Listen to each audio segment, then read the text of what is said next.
Ceci est un livre audio autogénéré par Google. Première partie. L'engagement questionné, enjeux, évolution, redéfinition. Chapitre 1. Quand se transforment les modes d'engagement dans l'espace public, Jacques Yon. Chapitre 2. L'engagement à venir, Didier Lapeyronie. Chapitre 3. Modernité et engagement des jeunes, Francine Labadie. Chapitre 4. Le dégagement, note sur le côté obscur de l'engagement, Alain Vulbeau. Chapitre 5. Jeunes en difficulté, les malentendus de l'engagement, Chantal de Linares. Chapitre 1. Quand se transforment les modes d'engagement dans l'espace public. Jacques Yon. Le monde change et les façons d'agir sur ce monde changent également. Le bref texte qui suit voudrait montrer que, à l'inverse de ce que dit une opinion largement répandue, la période présente n'est pas caractérisée par une montée généralisée des égoïsmes et que l'engagement pour une cause n'a pas disparu, même si les façons de militer se transforment très rapidement. Certes, les individus sont de plus en plus autonomes, de moins en moins liés à des collectifs d'appartenance hérités, mais ce processus d'individuation court depuis plusieurs siècles. Il est inséparable du développement du marché aussi bien que de la démocratie. Il ne signifie pas pour autant un affaiblissement automatique des liens sociaux, mais la continue reconfiguration de ces derniers. Les individus n'existent pas indépendamment de leurs attachements, et ce n'est pas parce que ces attachements se modifient que les individus seraient de plus en plus uniquement soucieux d'eux-mêmes. L'égoïsme généralisé n'est pas le destin obligé du processus d'individuation. Même si ceux qui ont longtemps eu le monopole de la définition du militantisme ne s'y reconnaissent pas forcément, les mobilisations pour la défense publique d'une cause sont toujours présentes. Simplement, ces mobilisations ont de moins en moins les caractéristiques de celles qui ont ancré en France notre idée du militantisme. Elles ne se font pas forcément dans le cadre des structures qui les ont longtemps encadrées, partis et syndicats notamment, ni ne passent obligatoirement par le format collectif et de masse qui a servi de modèle, ni ne se fondent nécessairement sur l'espoir d'un grand soir ou d'une victoire électorale, mais elles existent bel et bien, à côté d'autres qui gardent ce visage habituel. Si bien que décrire le paysage actuel du militantisme, c'est décrire un vaste puzzle fait d'actions de types très divers, pour autant presque toujours réunis par une caractéristique commune, le souci d'agir efficacement. Cette visée pragmatique de l'engagement résonne comme une réponse à la fatalité, une manière d'agir rapidement quand il paraît impossible d'attendre. Elle s'inscrit dans un double contexte spécifique. D'une part, celui de la fin des grands récits qui ont longtemps orienté les pratiques de la militance, d'autre part, celui qui fait que les identités individuelles et collectives apparaissent de plus en plus fragiles. Mais cette recherche d'efficacité ne signifie pas forcément l'abandon de toute perspective à long terme. Elle manifeste plutôt une autre articulation des rapports entre les fins et les moyens, et sans doute un autre rapport aux politiques. Quand s'efface l'idéal de progrès, lutter ici et maintenant. La recherche de résultats concrets n'est pas en soi une donnée nouvelle. Le mouvement syndical, les associations d'éducation populaire, les partis politiques eux-mêmes inscrivent la majeure partie de leurs actions dans une visée réformatrice, selon une temporalité où s'additionnent les petits pas successifs.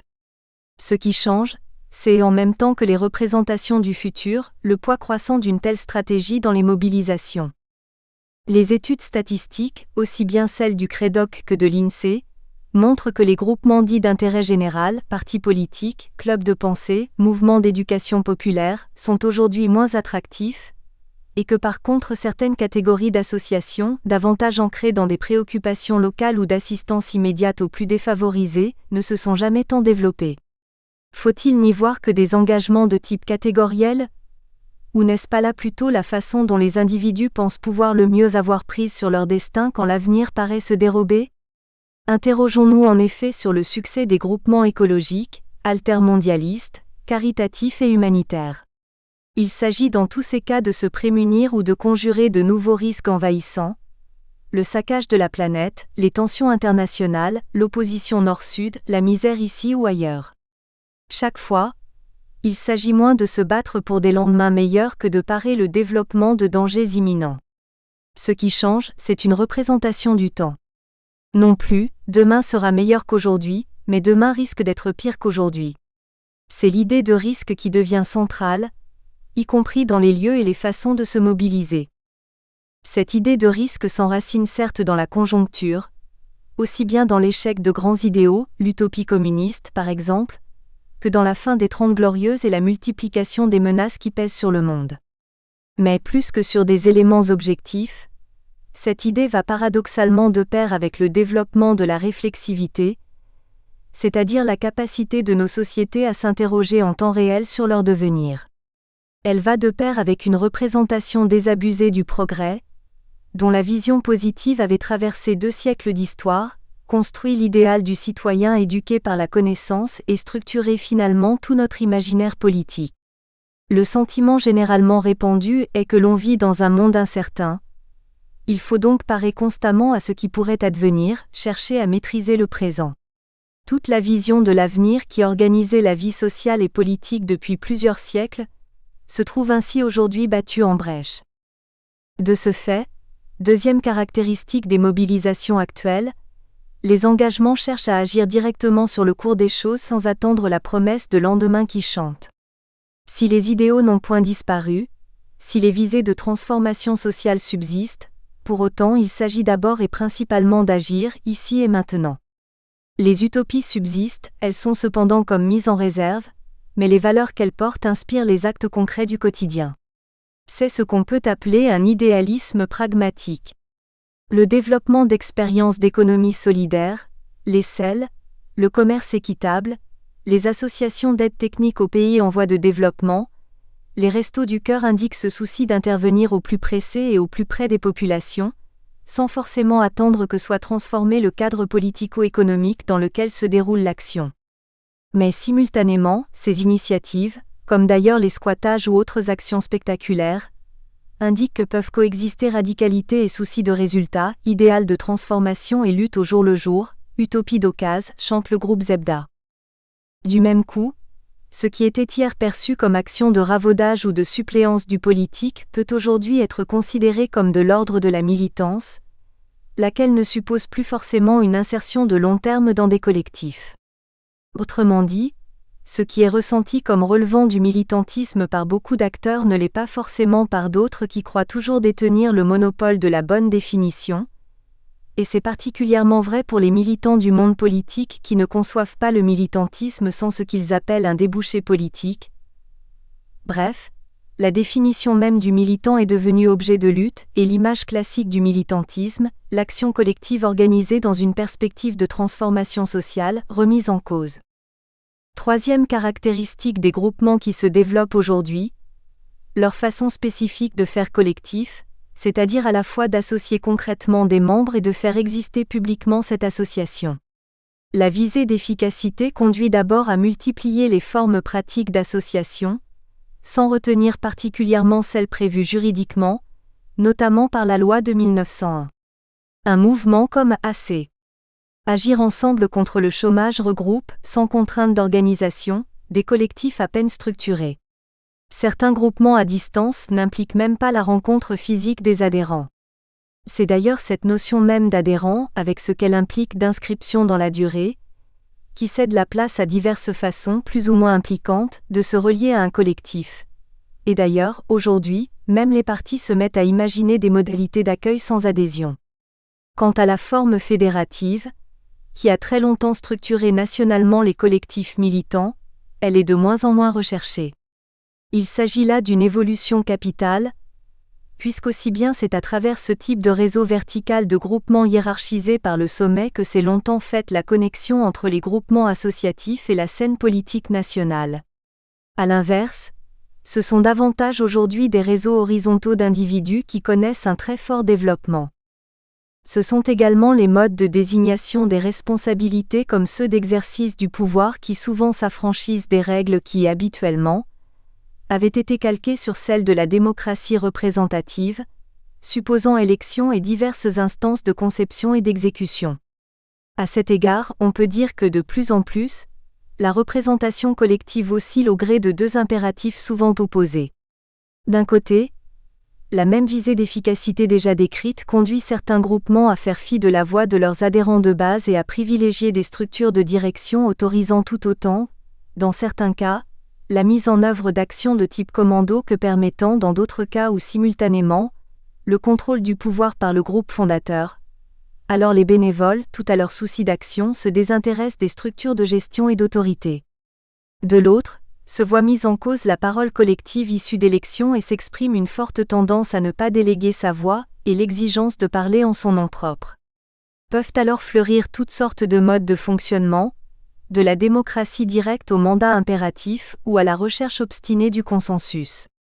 Globalement, c'est ainsi la participation individuelle qui se trouve favorisée, que ce soit à travers des formules permettant des degrés divers d'intéressement à la cause défendue, ou bien à travers l'attention portée aux singularités de la parole individuelle.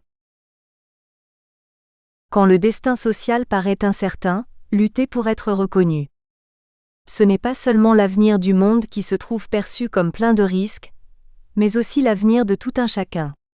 Le monde social est ressenti comme empli d'incertitudes, comme un lieu où même les places sociales les plus solides peuvent apparaître menacées, et où ne semble plus fonctionner ce qu'on a appelé l'ascenseur social qui autorisait tout un chacun à espérer un avenir meilleur que celui de ses parents. La mondialisation néolibérale, le culte de la performance, les flux tendus, la baisse des contrats à durée indéterminée, l'affaiblissement des conventions collectives, la personnalisation des rapports sociaux sont autant de facteurs qui tendent à accréditer un sentiment d'insécurité sociale. Ça pourrait nous arriver, disent par exemple de nombreux bénévoles des Restos du Cœur.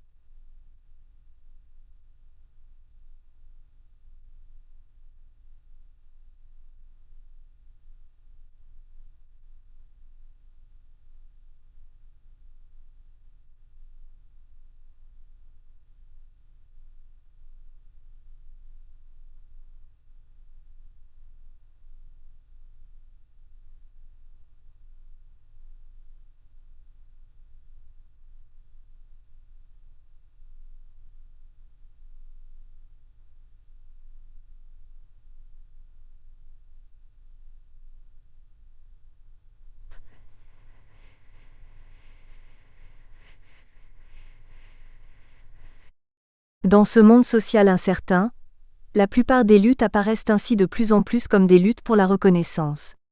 Les mobilisations actuelles se fondent moins sur la confortation d'identités collectives existantes, la classe ouvrière, les locataires HLM, que sur la recherche de la dignité. Quand la transmission entre générations se voit compromise, les filles d'ouvriers étudiées par Stéphane Beau et Michel Pialou ne se reconnaissent pas comme ouvriers et discréditent même la condition ouvrière dont ils sont issus. Bref, la question de l'estime de soi devient un enjeu social. Le sujet collectif semble s'effacer devant le sujet individuel. Ou plus exactement, le sujet collectif semble de moins en moins défini a priori. S'il apparaît, c'est dans le cours même de l'action. Les mouvements décents, comme ceux de patients, sont à cet égard révélateurs qui ont précisément pour objet de faire advenir publiquement des catégories qui n'y avaient pas leur place, sans papier, sans logis, sans emploi, sans domicile fixe, mais aussi toxicomanes, prostituées ES. Dans tous les cas, la qualification négative s'énonce ostensiblement dans l'espace public pour faire valoir autant une existence juridique, la conquête de nouveaux droits que politique. Malades du sida, usagers de la psychiatrie, ils sont ainsi de plus en plus nombreux à opérer une conversion du pâtir en agir et à tenter de retourner à leur profit le stigmate qui les affecte, transformant une fragilité en ressource pour l'action. Dans tous les cas, c'est donc dans le cours même de la mobilisation que les identités, tant individuelles que collectives, s'affirment. Produire son identité, c'est se faire reconnaître et se faire admettre. Il s'agit véritablement d'obtenir droit de cité, au double sens du terme, c'est-à-dire droit d'être nommé et ainsi reconnu hors de tout processus de sujétion, et droit de participer aux affaires publiques. Il convient d'ajouter que ces engagements ne sont pas seulement le fait de personnes aux marges de la société. Quand les statuts, notamment professionnels, perdent de leur force, quand l'injonction est partout de s'impliquer, quand les compétences tendent à remplacer les qualifications, la question identitaire ou plus exactement celle de la place sociale, donc de la reconnaissance, tend à devenir primordiale pour tout un chacun. Les logiques sociales sont évidemment toujours à l'œuvre, mais de moins en moins visibles, et renvoient au sujet individuel la responsabilité de sa destinée. L'affaiblissement des contraintes organisationnelles au sein même des collectifs agit à la fois comme conséquence et comme cause. Chacun revendique sa propre part d'autonomie, mais simultanément se relâchent donc les pratiques d'affiliation, prise de carte, parole collective, vécu d'une sociabilité interne au groupe, partage d'expériences militantes, et se dilue le sentiment d'appartenir à un même nous. De la même façon, la moindre influence des échelons supérieurs sur les groupements fédérés tend à affaiblir les liens idéologiques et le partage de valeurs communes au sein de nous, qui dépassaient largement les frontières des groupements locaux et facilitaient des processus d'identification collective. Bien évidemment, il faut se garder de toute erreur de perspective. Coordination à l'écart ou en marge des syndicats, mouvements de chômeurs ou de squattage ont existé déjà par le passé. Le neuf ne remplace pas subitement le vieux. D'ailleurs, comment ne pas relever que les mouvements apparemment les plus novateurs ou les plus médiatisés, tels Attaque ou Droit au logement, trouvent aussi des points d'appui chez des militants chevronnés, syndicaux et politiques, notamment à l'extrême gauche mais pas seulement. Ces mouvements drainent également de nombreux nouveaux venus. Dans cette quête de dignité, les modes de mobilisation peuvent d'ailleurs se rejoindre, y compris concrètement dans l'espace des grandes manifestations de rue où se vivent parfois, au moins de façon éphémère, des sentiments d'appartenance collective. C'est pourquoi aussi, il n'est pas exact de prétendre opposer nouveaux et anciens mouvements. Les mobilisations anti-mondialisation libérale se révèlent ainsi pouvoir capter des publics très différents et de par les traditions militantes, et de par les âges. Le propre sans doute de la plupart des groupements développés depuis une dizaine d'années est précisément de permettre, notamment par la diversité de leurs formes d'organisation et de fonctionnement, un amalgame de publics très divers, de telle sorte qu'il serait erroné de penser en termes de nouveaux mouvements sociaux, à la fois parce que historiquement de telles mobilisations ont des précédents, et surtout parce que leur principale caractéristique est précisément de réunir des profils militants très différents. Quand se manifestent de nouveaux acteurs, vers un autre rapport aux politiques. La sphère politique institutionnalisée n'est plus forcément aujourd'hui la caisse de résonance des passions françaises que décrivait hier Jean-François Sirinelli. D'abord, parce qu'elle est moins attractive, ayant fortement perdu de son propre pouvoir, avec d'un côté la perte progressive de maîtrise qu'elle a progressivement connue sur une sphère économique dont le développement est de plus en plus commandé de l'étranger, avec de l'autre la montée en puissance d'autres instances de régulation, l'Europe ou diverses instances supranationales par exemple. Le considérable essor des groupements militants transnationaux, aussi bien humanitaires, écologiques que politiques, témoigne à l'évidence du sentiment que les leviers du changement ne se trouvent plus exclusivement au sein de l'Hexagone. Ensuite, parce que le développement de la sphère médiatique a considérablement ouvert d'autres modalités d'expression. Mais surtout, la sphère politique a perdu la liaison quasi-organique qui la rattachait aux innombrables structures militantes réunies dans les organisations fédératives. À travers les réseaux verticaux, syndicaux et associatifs, se trouvait assurée la remontée des expressions de la société civile vers la scène politique. En effet, l'existence de ces réseaux, d'ailleurs souvent organisés autour d'une sensibilité politique spécifique, autorisait des carrières associatives, et la sortie de militants issus du monde ouvrier et de celui de l'éducation populaire vers la sphère politique, mais elle permettait surtout une connexion presque directe entre les débats sectoriels et locaux et les débats nationaux. Par ce biais, les revendications issues du monde vécu étaient aussi à même d'acquérir une autre dimension, de s'exprimer et de faire écho dans la sphère politique. Ce modèle politico-associatif, typiquement français, permettait donc à la fois une socialisation aux politiques et une politisation des expressions issues de la société civile. Le revers, rarement analysé, de ce modèle en était sa propre clôture. Autrement dit, il fermait l'espace d'expression à toute velléité qui ne s'inscrivait pas dans ce cadre. Et cela au moins de deux façons. D'abord, parce qu'il se trouvait à même de normaliser l'expression en la configurant au format de la sphère politique, écartant ainsi les voix qui sortent du registre entendu par cette dernière. Ensuite et peut-être surtout, parce qu'il excluait la parole de ceux qui n'ont pas voix au chapitre dans le jeu politique, soit directement en les empêchant de s'exprimer, soit plus souvent en faisant transiter leurs paroles par des mandataires patentés reconnus par la scène publique. La structuration de la participation publique s'est ainsi très longtemps fondée sur l'exclusion de ceux que Jacques Rancière appelle les sans-parts. Tout un chacun n'est pas d'emblée considéré comme citoyen, y compris dans la tradition républicaine. Faut-il rappeler que Kant distinguait déjà citoyen actif et citoyen passif, que Rousseau faisait le tri entre citoyen et populace, et que Marx écartait de l'espace politique le lumpenprolétariat. Les femmes, les jeunes, les migrants ont dû ou doivent donner des gages de leur inscription dans l'espace national. À preuve, les évolutions sur le droit de vote, comme s'il y avait des citoyennetés évidentes ou innées et d'autres qui ne le seraient point et qui donc devraient faire leur preuve par un surcroît de participation, et qui de toute façon devaient passer par le filtre des organisations légitimées pour avoir droit de citer. L'affaiblissement des réseaux verticaux peut donc libérer des expressions qui ne pouvaient se dire, ou se trouvaient en quelque sorte mises en tutelle sous le contrôle de la sphère politique. L'exemple est très clair s'agissant aussi bien des amicales d'étrangers, représentantes autorisées des différentes nationalités immigrées, que des mouvements de jeunesse longtemps tenus en tutelle, que de bien des organisations féminines. On peut alors regretter que, privé de ces remontées de la société civile, le politique tende à devenir surtout un espace de régulation soumis aux contraintes de la conjoncture et aux exigences catégorielles, au lieu d'être également le lieu de débat et de visualisation des enjeux sociaux.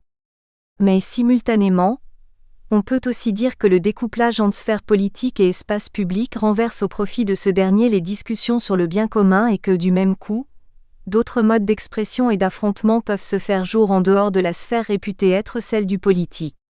Bien des collectifs savent aujourd'hui, de façon complètement indépendante, user de la justice, des médias et de l'opinion.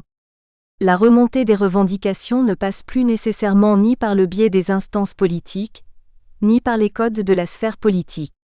La recherche de résultats hic et nunc, les visées dites catégorielles, par exemple celles exprimées à travers les coordinations, ne sont donc pas forcément exclusives de considérations plus globales de transformation sociale. Les enquêtes indiquent clairement que le local n'est pas contradictoire avec le global, et que, à l'encontre de la vision disqualifiante dite par l'expression NIMBY, not in my backyard, pas dans mon jardin, des luttes apparemment liées à la défense d'intérêts particuliers peuvent contenir une forte dimension politique et que la proximité ne signifie donc pas forcément absence de visée à long terme. Si le risque d'atomisation ou de fragmentation des luttes est souvent redouté, comment ne pas d'ailleurs relever qu'il est énoncé au nom d'une conception englobant du politique, où le sectoriel et le local sont considérés comme incapables de penser le bien commun ? C'est bien principalement cette vision holistique du politique qui se trouve aujourd'hui mise à l'épreuve.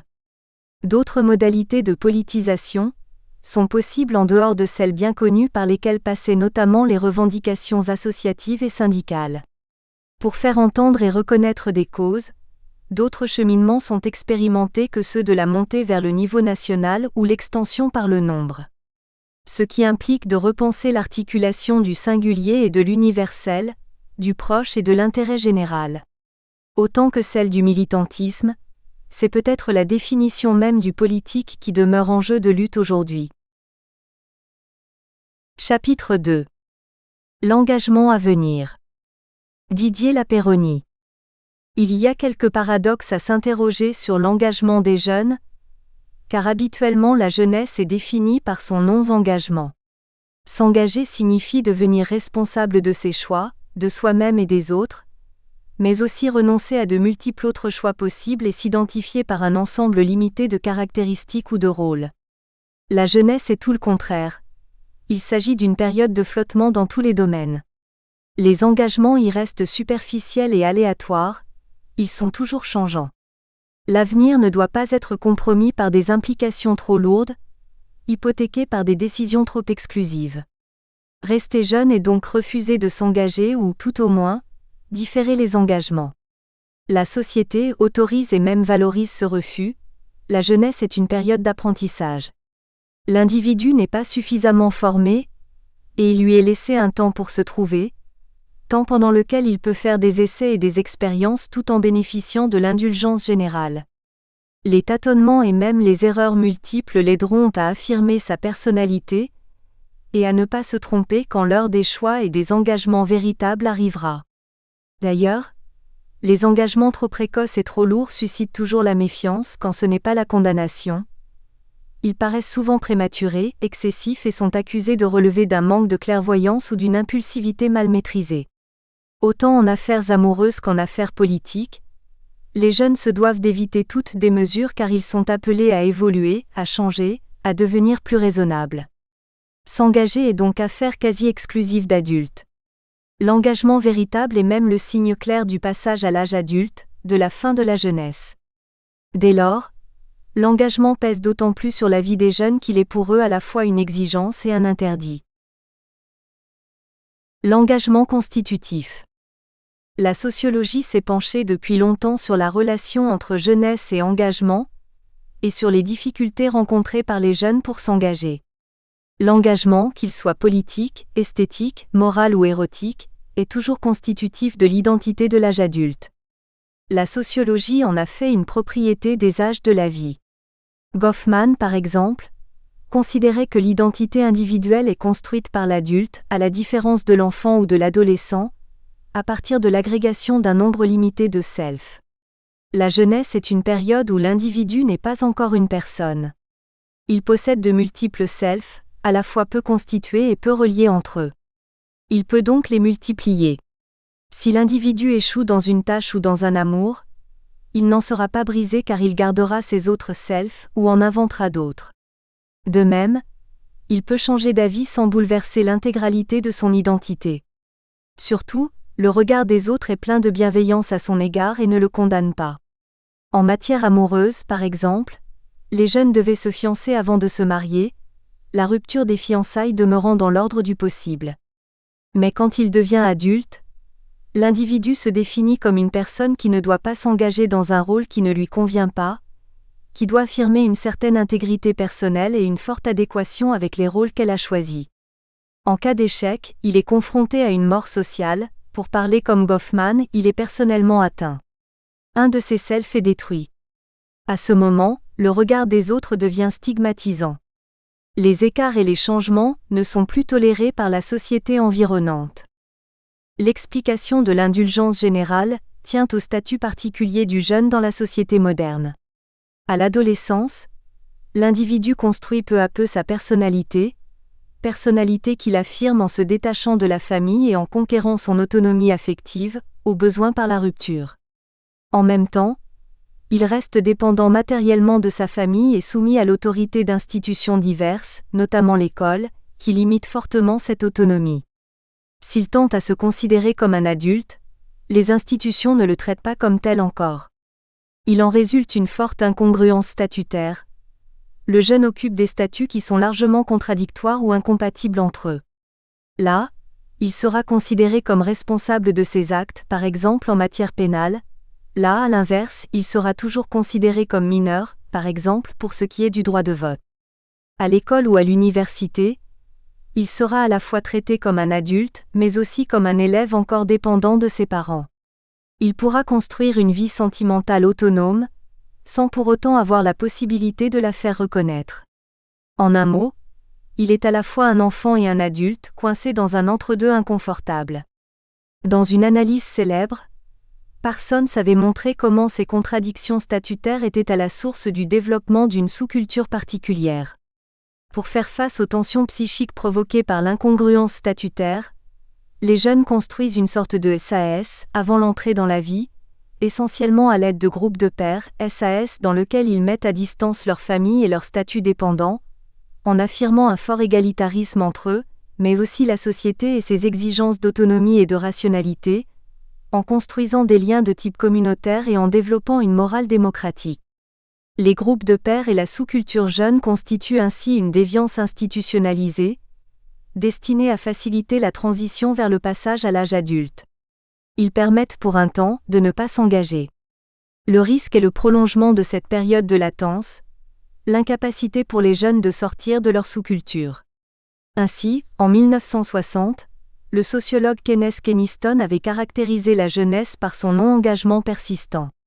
Les obstacles renforcés à l'entrée dans la vie adulte conduisaient les jeunes, expliquait-il, à rencontrer des difficultés majeures dans la construction d'une identité personnelle, les enfermaient dans leur sous-culture et induisaient des formes de retrait et d'aliénation. Mais en même temps, par une sorte de balancement, les dimensions égalitaires, morales et romantiques de cette même sous-culture conduisaient ces mêmes jeunes à des engagements radicaux et à des formes de rupture, dans lesquelles ils projetaient sur la vie sociale les valeurs de leur groupe et de leur sous-culture.